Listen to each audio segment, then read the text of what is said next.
أعوذ بالله من الشيطان الرجيم. بسم الله الرحمن الرحيم. هل أتى على الإنسان حين من الدهر لم يكن شيئا مذكورا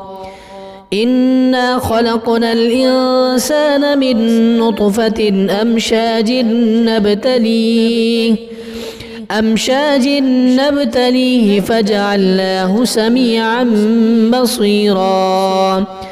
إنا هديناه السبيل إما شاكرا وإما كفورا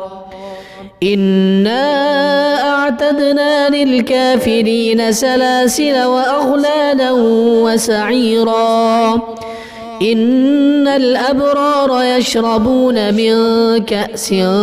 كان مزاجها كافورا عينا يشرب بها عباد الله يفجرونها تفجيرا يوفون بالنذر ويخافون يوما كان شره مستطيرا ويطعمون الطعام على حبه مسكينا ويتيما وأسيرا إنما نطعمكم لوجه الله لا نريد منكم جزاء ولا شكورا إنا نخاف من ربنا يوما عبوسا قمطريرا فوقاهم الله شر ذلك اليوم ولقاهم نضرة وسرورا وجزاهم بما صبروا جنة وحريرا متكئين فيها على الأرائك لا يرون فيها شمسا ولا زمهريرا ودانية عليهم ظلالها وذللت قطوفها تذليلا ويطاف عليهم بآنية من فضة وأكواب كانت قوارير من فضة قدروها تقديرا ويسقون فيها كأسا كان مزاجها زنجبيلا عينا فيها تسمى سلسبيلا ويطوف عليهم ولدان مخلدون إذا رأيتهم حسبتهم لؤلؤا منثورا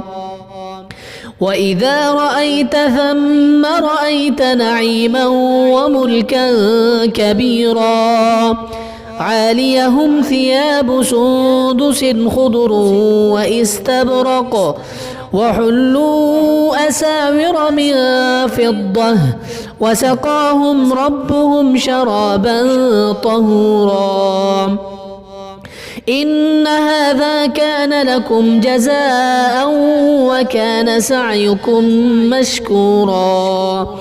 إنا نحن نزلنا عليك القرآن تنزيلا فاصبر لحكم ربك ولا تطع منهم آثما أو كفورا واذكر اسم ربك بكرة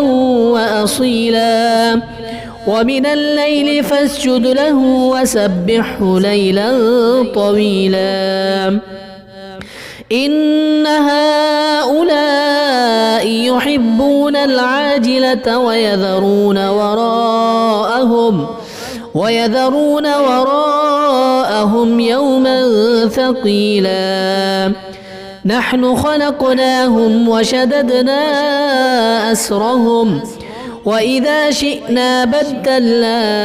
أمثالهم تبديلا إن هذه تذكرة فمن شاء اتخذ إلى ربه سبيلا وما تشاءون إلا أن يشاء الله إن الله كان عليما حكيما يدخل من يشاء في رحمته والظالمين أعد لهم عذابا أليما.